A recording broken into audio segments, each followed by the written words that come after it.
I am Dr. Leanne Frost, and I'm going to be serving as the moderator for this evening. It looks like we have a rather small group, so we can actually hold this more as a discussion if you have questions that you want to ask. If you feel more comfortable asking in a chat, I can certainly open the chat and ask those questions for individuals as well.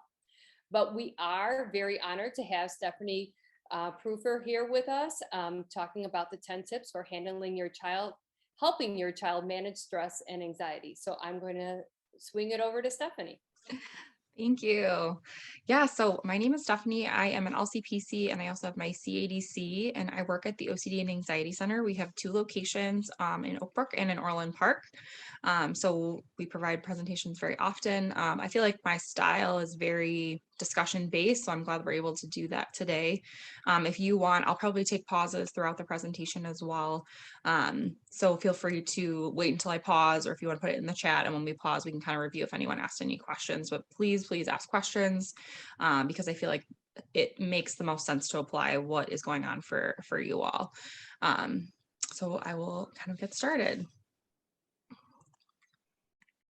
The overall goals for today's presentation is really to help define stress and anxiety and the differences between the two. Very often we get people into our site saying, their child's very anxious, when really like stress management strategies are good enough for us to be able to manage them to a point. I find that people feel very overworked, overloaded, especially the kids and teens nowadays with activities and things that they're committed to. So I think that sometimes that stress and anxiety line can be a little bit blurred, even though they're so similar. So we'll kind of talk a little bit about anxiety related disorders and then the cycle of anxiety as well. I'm going to talk about factors that contribute to anxiety and maintain that cycle, as well as things that maintain stress and anxiety in general. We're also going to go over 10 helpful tips for parents to help children manage anything that they're coming up with effectively. And then I do have a case study. I try to save, if everyone has questions that apply to their day-to-day and what they're going through, I try to do those. And then I try to kind of skip over the case study. But whatever we present with is we'll roll with. So the differences between stress and anxiety is that stress is a response to external things that can be affected by coping, thinking patterns, and it typically can resolve after the stressful event or thought or worry has been completed or problem solved. Where anxiety is a response to internal events that can be impacted by uncertainty to situations or general fears. Anxiety does not stop when the stressor stops because it can be more of an internal process, and there are a lot of things that maintain the cycle to keep it going. I have a little bit of a longer definition. So stress is how our bodies and brains respond to changes in our lives. Our bodies and brains respond physically, mentally, emotionally. These changes do not have to be negative or traumatic. They can be even positive. I think we all can reflect on times in our life where we've had positive things that are still stressful. So example, getting a new job, getting married, planning a party, moving or taking a vacation. All of these things can create a stress response for us as we adapt to the stressor itself. Anxiety is one of the ways our bodies and brains respond to stress. So all very interrelated and correlated. Anxiety is normal, adaptive. It serves as an alarm for us, and it's a motivator for action or inaction. So that idea that fight, flight, or freeze can happen when it comes to anxiety. Anxiety can have a very physical component. Very often we see people into our center for GI related concerns, headaches, chest palpitations, any sort of physical reaction, because anxiety places a very physical hold on us. So heart rate, breathing, they can be mental, so excessive worry or intrusive or unwanted thoughts, as well as emotional, so feeling overwhelmed, being hypervigilant and on edge. Anxiety is a very useful reason we all have anxiety reactions because of those functions it serves, but it can reach a point where it's no longer serving those same functions and it can actually become more of a problem. And then we can develop something like an anxiety disorder. Any general questions about stress or anxiety? Everyone does have an ability to unmute themselves, so feel free to ask questions. I'm going to try to leave it a little bit longer on virtual too, because I know there can be a delay sometimes. But I can go on to, I briefly just wanted to go over just common stress, anxiety, or stress related disorders. Generalized anxiety is just general worry day to day. So it's not super specific. It can be something vague, like about future or jobs or, parental relationships. It can be just a very general base for worry. Social anxiety is a very specific fear to how I'm perceived in social situations. So a fear of judgment or a fear of being perceived a certain way, being humiliated, um, very specific to social situations, not just typical, that's one everyone talks about, like presentations or speeches. It's not just about those. It can be about, not wanting to eat alone at the lunch table, or not wanting to speak up or participate at all in class for what people will stare or look at you. It can be something more minute and minor. It doesn't have to be kind of an overt thing that most people feel anxious giving speeches. So panic disorder is definitely what we would kind of simulate to panic attacks. They can be either prompted or unprompted with specific triggers. It usually leads to an avoidance or not engaging in certain areas or going to certain places or doing certain activities that we associate with those panic disorder or those panic attacks. Obsessive compulsive disorder or OCD. The interesting thing about OCD is I think that it's not portrayed very well in things like the media. OCD can be very, very specific, and it can be well outside the scope of what we've seen it portrayed in certain aspects. So it's not just about being a germaphobe or contamination. It can be a lot of different things. The OCD diagnosis is one of the most general of all the psychiatric disorders and meeting the criteria. So it can be any unwanted intrusive thoughts or doubt about something that lead to a compulsive behavior in order to feel less distressed about whatever the intrusive unwanted thought is. Post-traumatic stress disorder. So this can be something, this one's a lengthy disorder criteria, but ultimately I think a lot of us know what PTSD is, and there's a lot of different triggers for it, but definitely related stress disorder, probably the biggest one for stress. Body-focused repetitive behaviors. So BFRBs are things like trichotillomania, dermatillomania, things like hair pulling, skin picking, any sort of repetitive behavior that can either be a stress response or it can be just something that has become habitual because we've been doing it for so long. Tics and Tourette's is the involuntary movement and vocal disorder that kind of can co-occur very commonly with anxiety as well as stress. Any general questions about diagnoses or disorders? Okay. So common co-occurring concerns, and a couple of these are also diagnoses, but they're not all diagnoses. Common things that we see going hand in hand with anxiety or stress are things like ADHD, depression, substance use, school refusal, increased screen time or screen usage, isolation, self-harm or self-injury, as well as intense avoidance. We just wanted to kind of note these things too, because I think that some of these co-occurring concerns are the ones that we maybe are more flagged by, like we kind of notice these because they might create more interpersonal or school or social or physical or legal consequences, or actually physical and medical as well. But there could be an underlying concern of more of an anxiety or stress response, and this is a behavior that they're engaging in order to cope with that underlying anxiety or stress response. So just kind of in general, so what do teens and kids worry about? And this is where I would love to get some participation if anyone would like to share. These are just general kind of categories that we collect the information from when we work with the individuals. School is obviously a big one, from performance to feeling pressured to do well, to how much they're scheduling themselves, to any sort of extracurricular activities. I don't feel I work with, especially now that COVID restrictions have lowered, I don't feel like I work with any kids or teens who aren't at least in one activity, either during the week or the weekend, as well as perfectionism or procrastination patterns when it comes to schoolwork. Things other here that are not on here, like that correlate with some of these things, are like time management skills or stress management.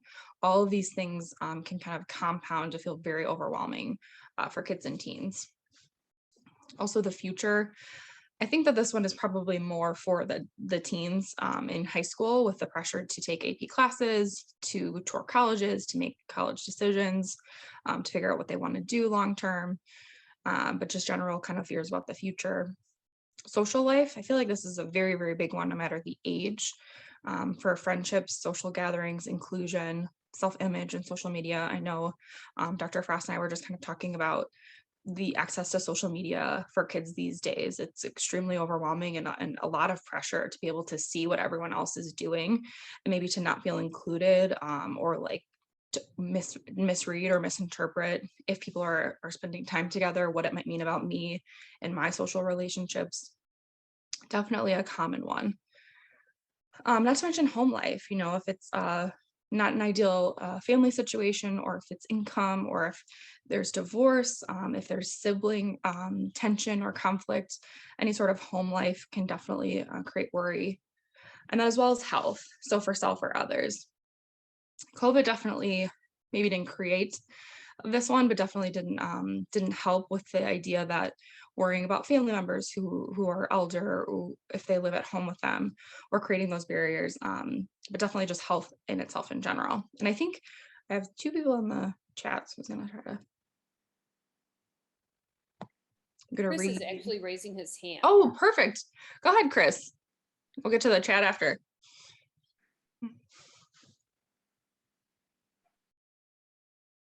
You do have ability to speak, so please do. Or we can come back to you. I'm sorry, can you hear me now? Yes, we can. Oh, there we go. Sorry. Yeah, so I mean, one of our things that we deal with is just current events, right? I think violence in particular, like bad guys, right? So that's a big anxiety source, right? I'm sorry if this is stress or anxiety. Yeah, I was gonna say, Just worry about I it. think So it can I don't know how worry fits into stress versus anxiety, but honestly, it's an also related. anxiety category for us is current events and violence and bad guys, right? So Actually, that's a really great one, and I might try to make a mental note to add that one to this, because I absolutely agree with you that the current events right now, whether it's politics or changes in the culture around, or the neighborhoods, right? Like, I think that that's a really, really important one to note, that can create a sense of worry for sure. Thank you for sharing that one. I should definitely add that one to the slide. and I'm sorry, is worry like the combination of anxiety and stress? So I'm going to jump into worry a little bit more. I would say that worry is more specific to anxiety. It really doesn't matter. I really just try to give a little bit of education, and I really just work with whatever's present. So worry, I would probably categorize it more as anxiety, because it's probably more of tolerating that uncertainty of not knowing versus something that's solvable or fixable right in front of me, like a stressor. Got it. So Okay, thanks. Stephanie, we do have an item in the chat too. Perfect. It's about nail biting. Ooh, yeah, nail biting would probably fall under that BFRB one as well, the body focused repetitive behavior. I also see another one on there. I think it can be a response to anxiety, Duke, but not necessarily maybe something itself as the concern. There's probably more of an underlying potentially thing underneath that. The nail biting is on the behavioral response to it, to maybe try to self-soothe or calm, or just that repetitive behavior that we do to kind of create a little bit of a sense of calm or relief. I also see Jason said, my son has extreme anxiety about catching COVID. He washes his hands until they are raw and is scared about kids coughing in school. Absolutely. That is a really great example, Jason, for what we see a ton of right now. And if it wasn't COVID for a lot of our clients, it would be something else. So that health focus for sure is a really important example. Thank you guys for sharing. I might try to use some of these examples as we move forward too, with how it can maintain the anxiety cycle.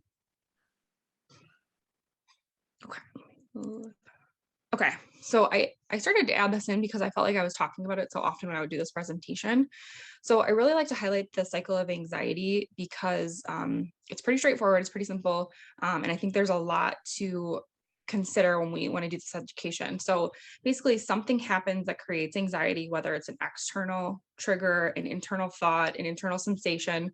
Something happens where I start to have an anxiety reaction, which leads to a behavioral response in order for me to cope with this anxiety. So the example in the circle of the picture I provided they consider avoidance. So whatever the behavior is, I can substitute out avoidance for any other behavior. Basically, that will create a little bit of short-term relief. And the key for that, the cycle, is that it's short-term relief, because it's like hitting a snooze button on an alarm. It doesn't take away the anxiety. It only snoozes it for a little bit for it to pop up a little bit later. So in this cycle of anxiety, we have something that makes us anxious, we engage in a behavior to lower our anxiety. It only prevents a short-term relief, which maintains the anxiety in the long term. And it just kind of facilitates this vicious cycle that a lot of us go through. So avoidance or any other safety behavior is the word that we use for anxiety. And some other examples, and I'll go into that a little bit more in the next slide as well. Reassurance seeking. Is everything okay? Are we going to be okay? Am I okay? Am I healthy? Are my hands clean enough? Any kind of question where the individual may already know the answer, but they're seeking reassurance in order to feel better in that moment, even if they've already been provided that answer in the past. Another very common safety behavior is checking. So checking social media, checking doors, checking locks, checking surroundings, any sort of, it can be mental and it can be physical as well for checking, as well as researching. Researching is another really big safety behavior we see a lot with anxiety. So it's gonna be like looking up research articles about, unfortunately, I think Jason's example is the one top of my mind because it's one I see often enough, but researching, how to prevent contamination or how to prevent getting sick. What's a safe distance to be away from someone who's coughing, right? Like kind of researching this information, this constant influx of information, even if I've already had it before, just because it makes me feel a little bit better. The main part of this cycle is that safety behavior only makes us feel safe very temporarily and very short term. It does come back as we have not learned that we can tolerate that worry or that distress without responding to it. Does anyone have any questions about the cycle of anxiety? This is a huge education point. We work with every single person who comes in to receive our services. And I think it really helps understand what makes anxiety last longer and what helps us be able to tolerate it.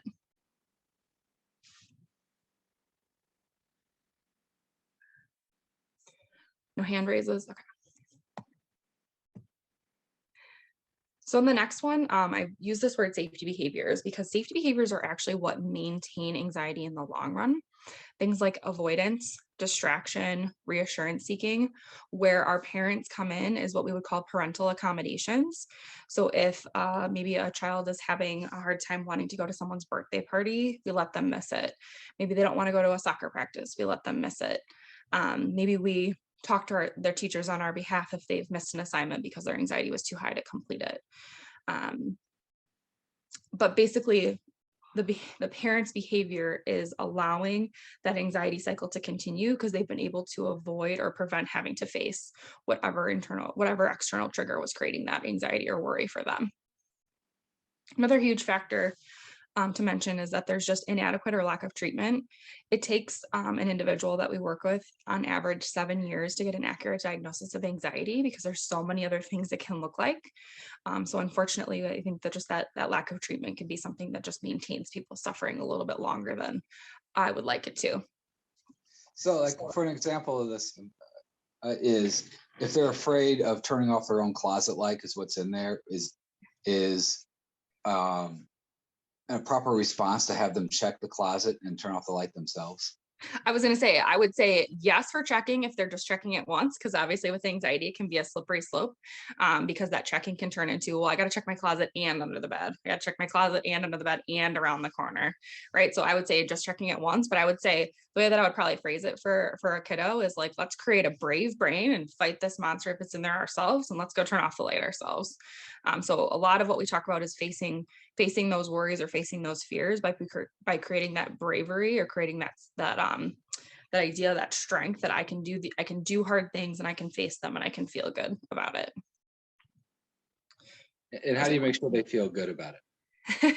Well, they won't feel good initially. That's the hard part for parents, is that sometimes doing the thing that makes them feel good makes them feel really uncomfortable in the short term in the moment. But that's a great question, Chris. I wish it was a nicer answer, because I actually do tell a lot of my kiddos and my teens that they won't like what I'm going to ask them to do often. But the goal is short-term discomfort, long-term relief, instead of short-term relief, long-term discomfort. Great, thank you. Yeah, great questions. Keep throwing them at me. Do we have any other questions about parental accommodation? And this doesn't have to be parental. I think a really hard part, and I don't remember if it's in one of these slides because it might be a little bit different of a presentation that I do, but there's also a lot of school accommodations that can happen as well. I hear very often from teachers, and I think it's what they're instructed to do. So I don't think it's like a blame or shame or anything, but if a kid comes up to them and says, I'm having a hard time, they let them leave class, right? They let them go somewhere else. They let them leave the situation. And I'm not saying that's right or wrong. I think it's just a part of that maintaining cycle of not being able to tolerate those hard moments or hard things. And so if the stressor is like a friend's behavior and you get them to confront a friend and that interaction is not positive, right? How do you get them to feel good about the fact that they stood up to it, even though the outcome was not? The therapist part of me wants to put it back on you, but I'm going to try to educate instead of doing that. I would say that, can we relate to those times when we've had to have hard conversations? I think my favorite part about the work that I do for exposure and response prevention, which is the treatment modality we would encourage for any sort of anxiety disorder or any anxiety behaviors, is that you can face hard things. And even if it goes poorly, did you still learn something from it, right?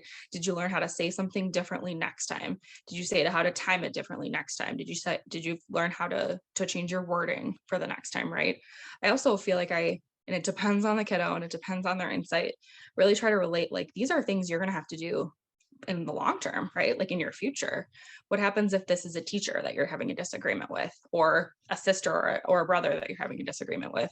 How can we teach these communication skills for you to use long term too? Which again, depends on the age. Yeah, well, that's a cognitive win. That's not an emotional win, right? And the emotional side doesn't seem to help the anxiety, right? The emotional loss, cognitive win doesn't seem to help the anxiety. I would be careful with emotional loss, because I think that idea, what I'm hearing is maybe that idea that you feel that anxiety is dangerous or bad, and it's not. We all feel anxiety and stress all the time. How can we feel it and move forward? Right? How can we feel it and do hard things and move forward? Right. And I think it's hard, because I think this actually goes back to what I was referring to with social media too, is that I think kids are so used to that immediate gratification that they don't feel the need to have to ever feel distress. Distress isn't a bad thing. Distress is an okay thing. You're right. Not emotionally. It doesn't feel good, but it's okay to do hard things that don't feel good just because we have to do them sometimes. Does that make sense? You're asking me all the really great questions, Chris. I guess anxiety, I feel like, is an unhealthy level of worry, right? And maybe I don't understand the definition of anxiety properly, but the anxiety about it versus being nervous or uncertain. Yeah. So and so I feel like right, if what I'm doing is not helping reduce anxiety, if it's reinforcing these doubts they have, then it's supporting anxiety. Right. Yeah. So you're actually saying something I really like, in that if you're not supporting the kid, you're supporting the anxiety, because we really do try to externalize and separate those two. Right. So if I'm not helping my child, I'm helping the anxiety with like accommodations or avoidance and that kind of thing. I actually think we're saying the same thing. I think the part that I'm trying to rephrase differently is that anxiety is normal. We all feel anxiety all the time. Anxiety is not a bad thing. It's when it's excessive and it interferes with my day-to-day life is when it becomes a problem. And the way that it becomes excessive and a problem is by avoiding tolerating it in the first place. Does that make sense? Okay, got it. So anxiety is not something to try to resolve. It's the behaviors. Mm-hmm. Yeah, it's not about it's not about getting rid of anxiety. It's about living life through it and managing it as it comes. And so the difference between anxiety and worry then, because worry for me was like healthy anxiety. Anxiety is not unhealthy by definition for you. Right? Yeah. So actually I would say that worry to an extent is fairly normal too, right? Again, it's like, how much am I doing it? How often am I doing it? Is it affecting my day-to-day? Am I not able to do my day-to-day life because all I'm doing is worrying?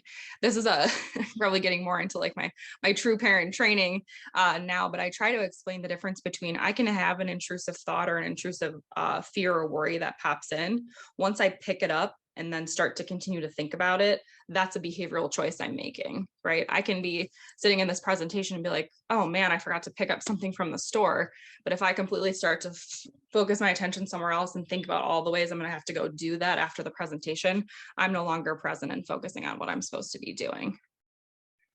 Does that make sense? Keep throwing them at me, Chris, because I appreciate it. And I know that you're not the only one thinking these things. Okay. Any other questions about contributing or maintaining factors? So Chris has it right on the dot of like, the real goal for us when it comes to anxiety is that we want to try to reduce the behaviors that are maintaining it long term. So trying to face those fears, face those monsters, face those worries little bits at a time. Definitely don't like, I try to use the example of I don't want to just toss them into the deep end of the pool without teaching them how to swim, right?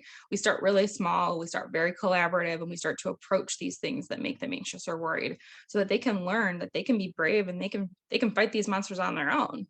Because ultimately you're also helping them build those blocks for them to do it when they're 14, 15, 18, 20, because those are all really helpful things for them to keep going and doing. Okay, as we go through the tips, I definitely want you guys to keep asking me questions. I feel like maybe before I jump into the tips, I actually wanted to, I know that there was another example given as well by Jason.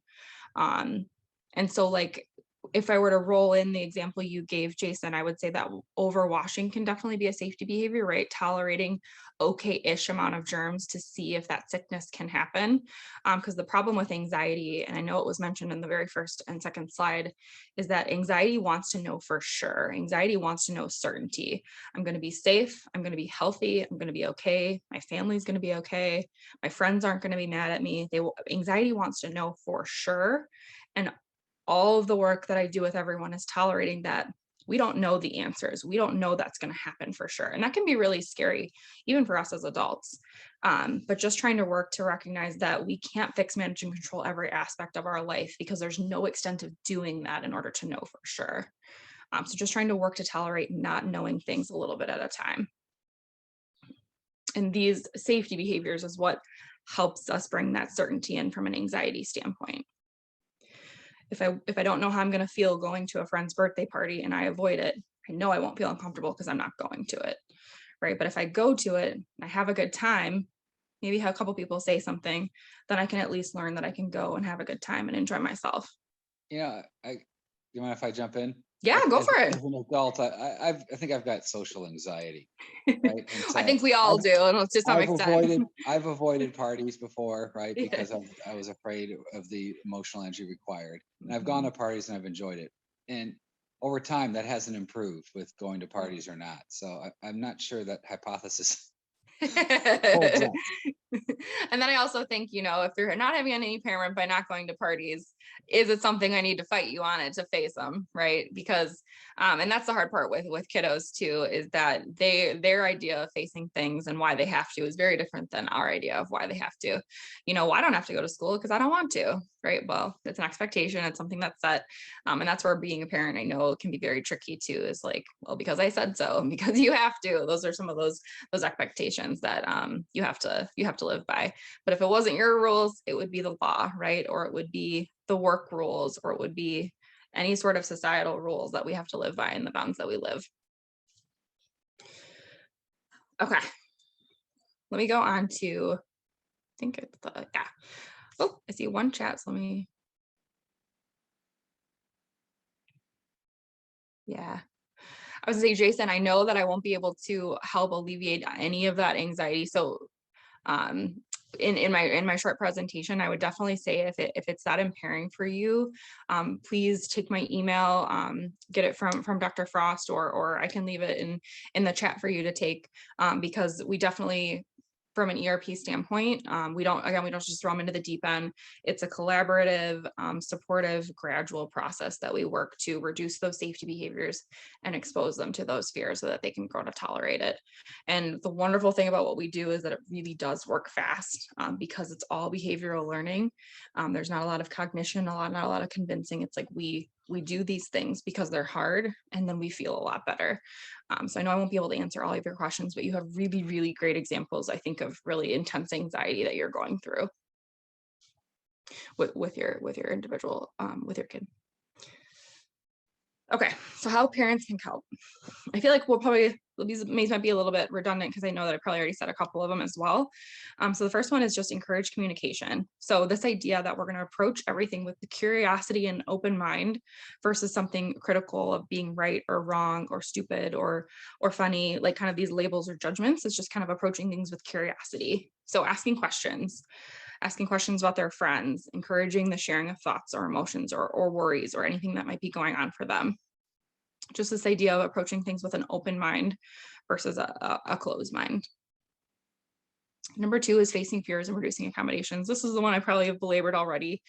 So I can't do that yet, right? Kind of keeping that open challenge by choice mind. Present opportunities for challenges and set expectations, right? You know, I know that you don't want to go to school today. Let's try the first period and see how that goes. I know you don't want to go to the birthday party. How about we get to the parking lot and see how it feels? And I know that those are some of the examples I just know off the top of my head. So if there are others, I'm happy to try to figure out a way to take baby steps for them to approach that as well. Number 3, addressing their strengths and needs. Just really identifying that their brain is doing this because that's what our brains are wired to do. And they have the ability to do really wonderful things to challenge and change these things that their brain is convincing them they have to do or say. So for underperformers, meet them where they're at and acknowledge their strengths. For overperformers, so these are more of our perfectionists, taking things on, maybe overscheduling, doing a lot of activities, accepting mistakes, not as failures, encouraging imperfection, and scheduling downtime to actually just relax. I definitely think I wish someone would have taught me that as a kid or a teen, because I think our society is so go, go, go and overload. And if you're not overperforming, then you're underperforming. And so this idea that it's okay to relax, it's okay to take care of yourself, it's okay to have downtime.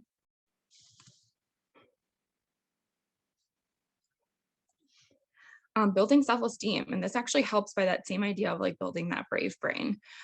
Kids feel good when they do good things, when they feel like when they do hard things.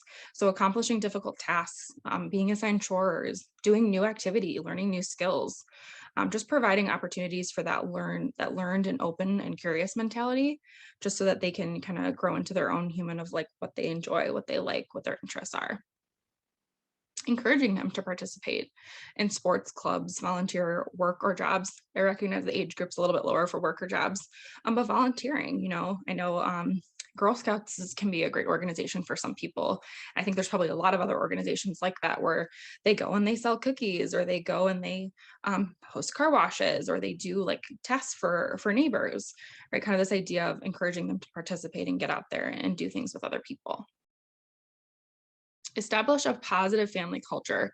So really that connection and that family value of doing things together and doing things with one another to build that relationship and foster that support within your relationships with your child. Building quiet time. I love this one. This is one I try to do myself. It's collecting phones and turning off screen time, right? Getting back into like reading hard copy books or playing board games or going for like nature walks and collecting things that you see outside. Just building in this time where we're disconnected from screens and electronics, because I know as an adult, we all use them way too much. And I'm trying really hard not to put that on the little ones of our generations. Encouraging exercise. Exercise can be one of the best things for emotion regulation on its own. So if we're talking about a stress response to a friend interaction or a friend conflict, right? Like exercise can build great serotonin, great dopamine. Doesn't have to be anything intense. Going for a walk, riding your bike, walking a pet, anything like that, just to get outside and do something active. Establish a nighttime routine and promote adequate sleep. When I work with kids and teens who are extremely stressed and anxious, this is almost always one that something is either they don't want to go to bed, they're having a hard time going to bed, they're having a hard time waking up in the morning. Really trying to make nighttime routine fun, whether it's doing something together right before bed, reading a story, maybe it's watching a favorite show a little bit before bedtime, not to affect brain chemistry and being able to shut down. But just being that consistent sleep time, wake time, this is what's expected. This is what you're going to do because it's really good for their brains and bodies. And then having consistent snacks and meals. So those last three are the primary things that can affect emotion regulation. And when I say emotion regulation, it's how are we able to monitor and improve or get to a good stable place with our emotions. So if it's about stress, anxiety, worry, sadness, those three things alone can be really, really huge impactors just on their own. My oldest, music is music's a great one. I was gonna say, do they play an instrument? Because that'd be a really fun thing for them to do as a family. Playing instruments. Yeah, that's great. That's a wonderful one. Really good for brain, for great. And just because I know we were already talking, Chris, it's a great one to give as an example where hard things, like, could you pick up an instrument and know how to play and learn all these things right off the bat? Or did you have to practice and learn and make mistakes and do hard things in order to be good at it? Because that's a great example for facing those hard things. I'm sure it was extremely frustrating the first time they picked up an instrument. Great example. Yeah, not as frustrating as if I tried to do it, but yeah. I agree. We lose that was it the right hemisphere being able to do that. So I definitely missed out on playing an instrument as a kid. Any questions about these 10 tips and tricks? Anything that I missed? That's from my standpoint. These are all things that we've been doing, right? Great. So, awesome. Yeah, I don't think there's anything here that we've missed. I'm not sure that this has been enough for us, but yeah. Yeah, I was gonna say, and I'm happy to talk more too if you want to give me some more examples of things that you're noticing at home. Well, I appreciate that opportunity. I guess I don't have good ones, and I'm actually also watching at the time. I'm supervising the same subjects at the time. So yeah. Well, thank you for chirping in as much as you have, because I know that you're not the only one with these questions, and that it helps clarify it for other people too. Okay. So I have my case example now, but I really want to leave it open. I know we're in like the last 15-20 minutes, so I really want to leave it open if anyone has any questions from what we've gone over so far, any questions about accommodations or safety behaviors themselves. So Stephanie, there is a question about Yeah. Typical sleep routine is no longer working. How do you switch it up and stay consistent? Yeah, that's a great question. I'm wondering, Jason, would you be able to unmute to give me a little bit more clarification, or you can type a little bit more clarification and what you mean by no longer working, or what your typical sleep routine is right now? So yeah, you know, my I'm a girl. Hello. Hi. So you know, one thing that we've noticed is ever since kind of the really big concerns with COVID, he's not sleeping as well at night.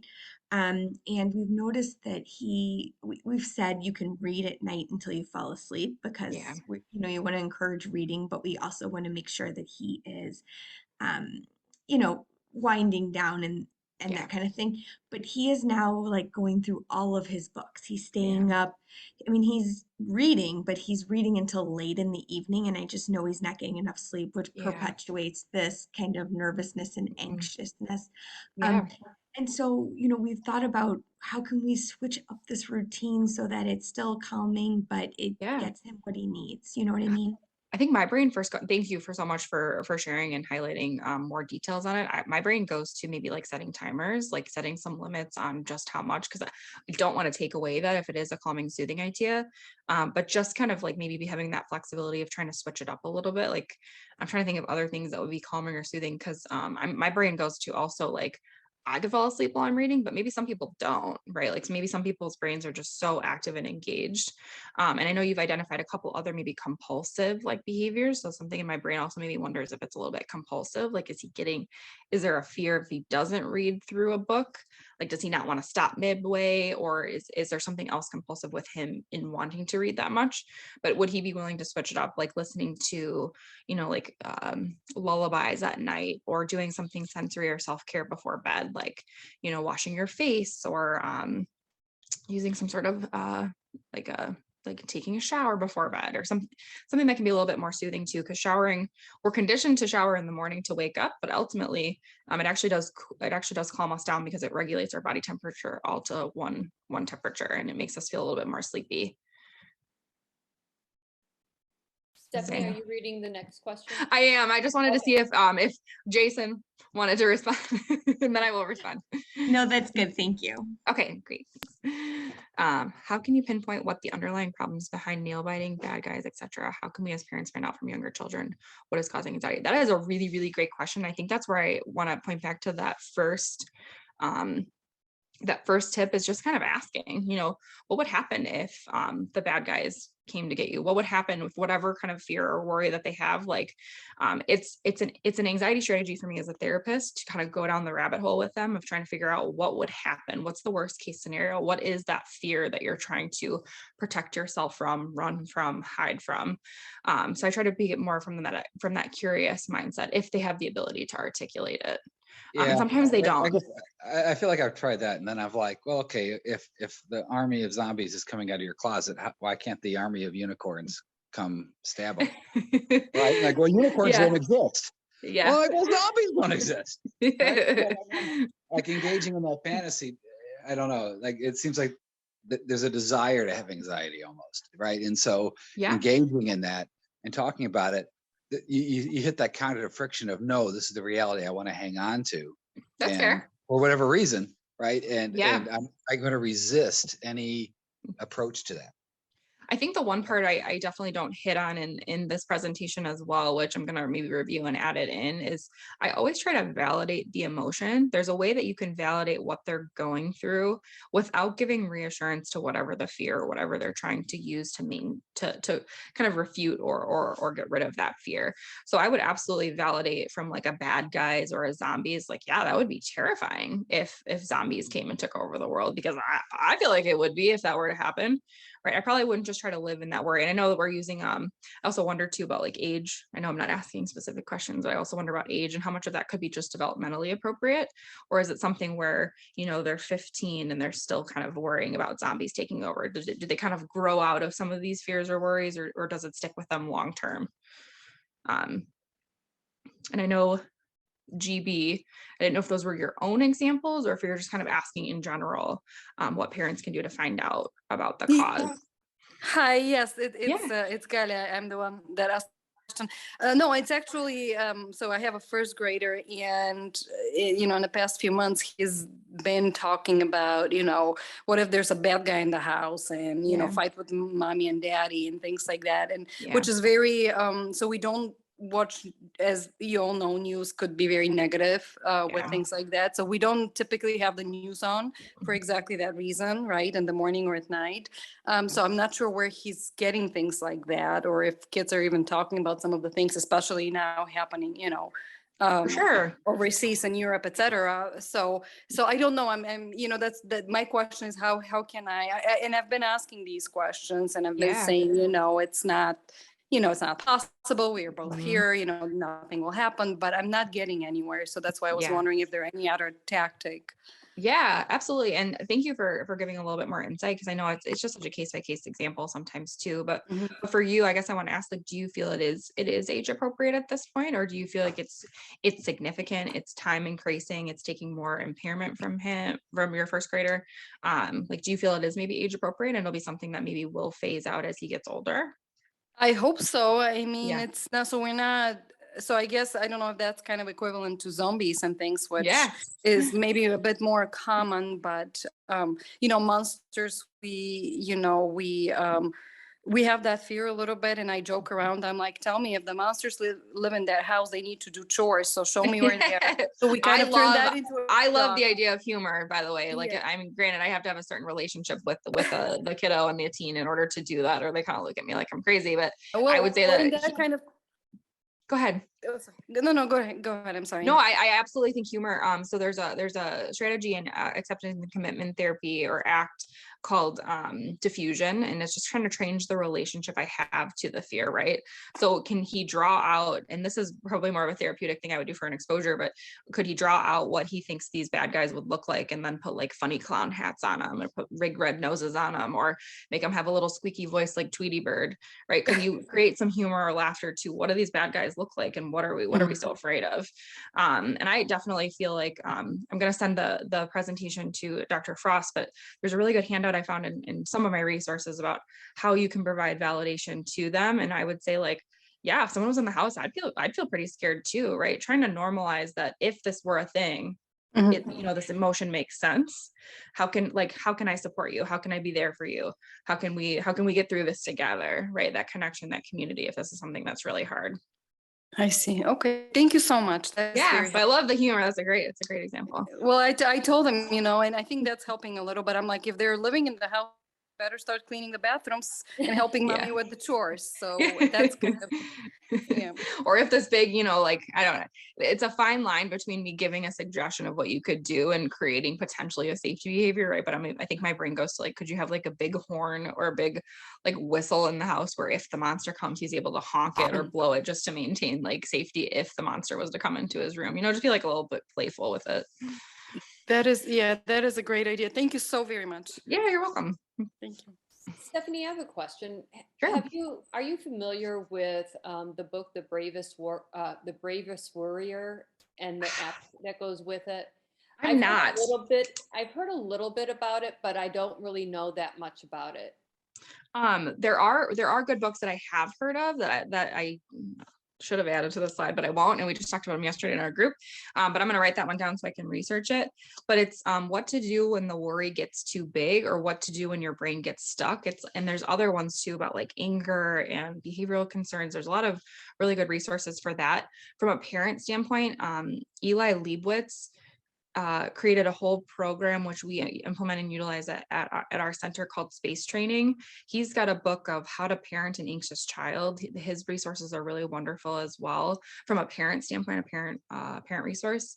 But the books, and there's another one that's not going to come to me, is something about the worry hill. I think if it comes to me, I can send the resource to you as well, Dr. Frost, to be able to provide for anyone who would want it. But I know that what to do when my brain gets stuck and what to do when the worry gets too big are really, really great kids resources. And again, it's a whole series of them. Okay, here's the author's name for the Eli Liebowitz, which I think I'll be able to type in the chat. Let me.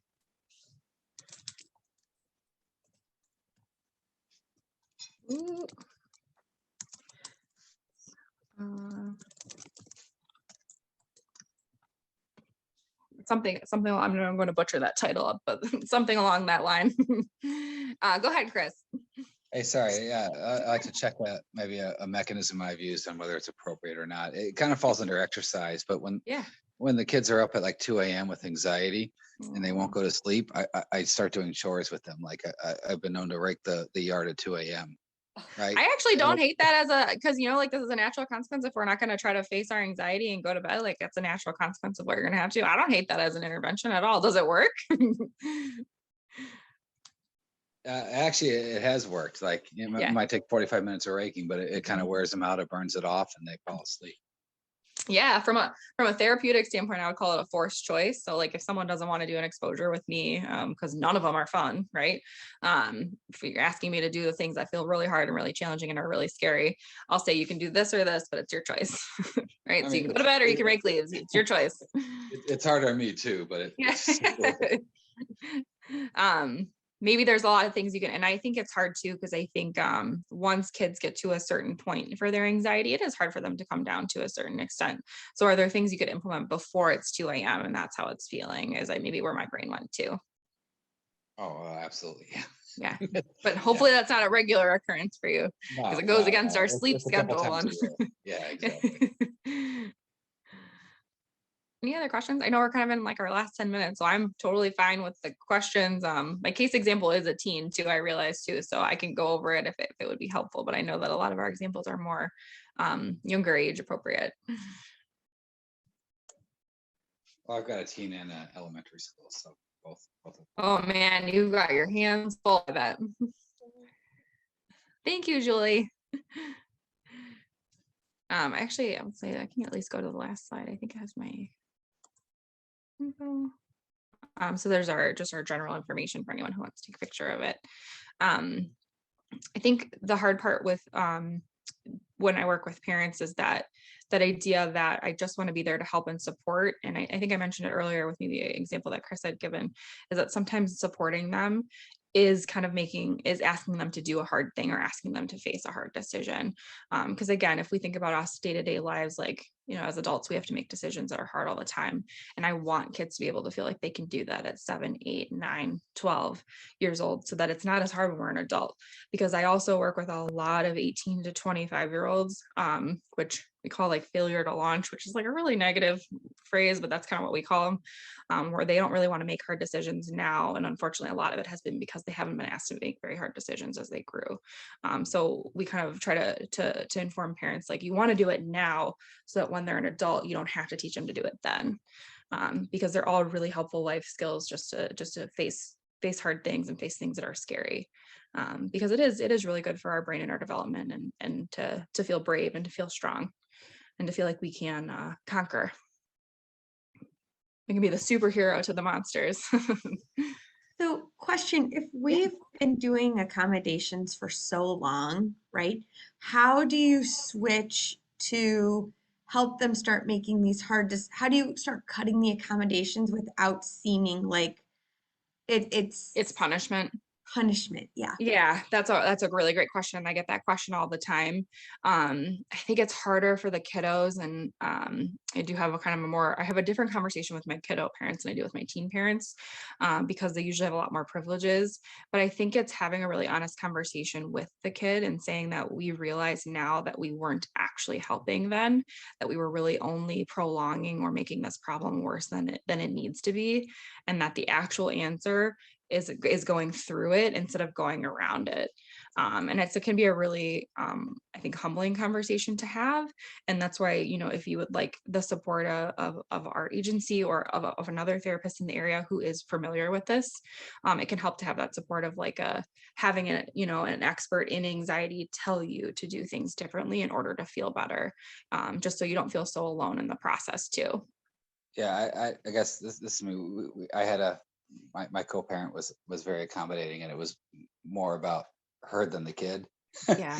So yeah. I mean, it was one bad night of removing the accommodation, and things got much better. So I really appreciate once the parent is ready to remove the accommodation, the kid has a bad night or two, and then you move on. Yeah. And that's what we would call, from behavioral therapy standpoint, we would call it the extinction burst. It will get hard before it gets better. And I think that's the hardest thing for parents to tolerate, is that increase and uptick in severity or symptomology. But I promise, just the trajectory of behavior change is that it gets worse and then it falls. That's what we call the behavior extinction burst, because it is hard to undo it.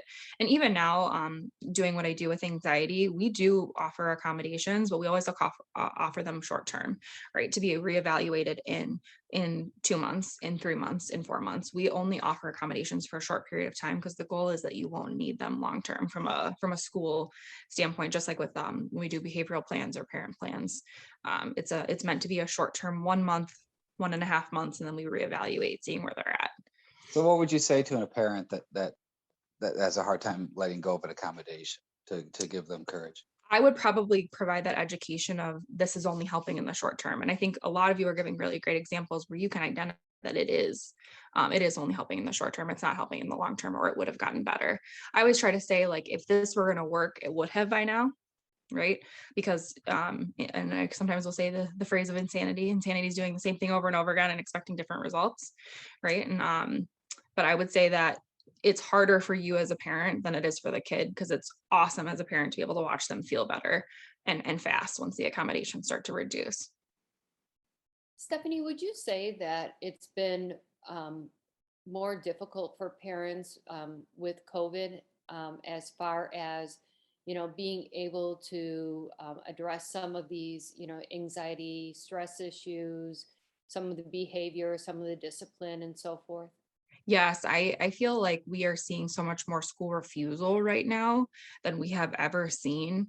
And I really want to validate for all the parents who are on and listening that we were all just doing the best we could through an unexpected pandemic that none of us planned for. I can't imagine staying home with little ones for that long, and you were just doing the best you could then. It doesn't mean that we have to keep doing it now. It doesn't mean we have to set that expectation that it's okay to just kind of keep doing what we were doing just to get through a really, really hard and stressful time in our lives. I don't know what the long-term impact will be on COVID, obviously for those age groups that were home and isolated and quarantined and without friend support, especially ones who maybe weren't home with siblings and who are only children. But I definitely know that it has been a hard transition back to in-person school, going back to daily activities, trying hard things, right? Like, I think we all got a little bit comfortable in our own ways, right? Like, I know I got comfortable working from home, and maybe other people did too, but that's just like one example of how now you want me to drive in traffic and commute to work every day. Like, I don't want to do that. And it's just magnified for our little ones who have such a low stress tolerance sometimes in itself. Did that answer the question? Absolutely. Yeah, okay. So yes, but I want to validate all of you parents listening that you guys are all obviously doing the best you can at any given point. And can we always tweak a few things just to kind of see getting them on the trajectory that they want to go on to? I know we're like right at 8 o'clock, but I'm happy to answer any other questions that anyone has, or if anyone wants to shoot me an email. I guess I don't know if I can put it in the chat. I probably should have by now. I can put my direct email for everyone.